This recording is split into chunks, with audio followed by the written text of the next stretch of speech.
Un forum qui donne la parole aux journalistes africaines et qui entend traiter les questions de migration. Voilà en somme l'objectif des Panafricaines.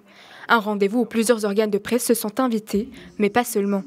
Étant donné l'intérêt que suscite la question migratoire dans le monde entier, des représentants de grandes organisations internationales sont aussi intervenus. Parmi l'assistance figurent 116 journalistes panafricaines venus de 50 pays différents.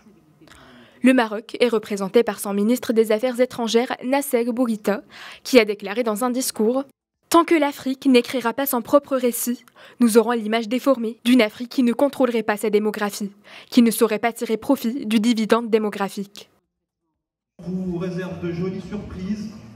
Alors, pour pouvoir tirer profit des richesses de l'Afrique et encourager son indépendance, il est tout d'abord urgent de répondre aux défis migratoires. Et c'est justement l'autre but de cette rencontre. La première serait la migration.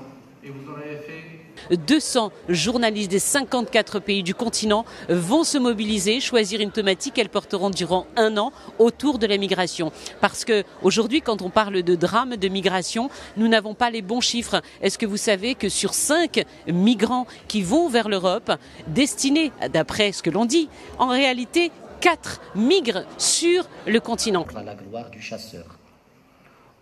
Porté par Radio 2M, ce forum coïncide avec l'organisation d'une conférence marocaine sur ce même thème, prévue pour le mois prochain, et durant laquelle un pacte mondial doit être adopté.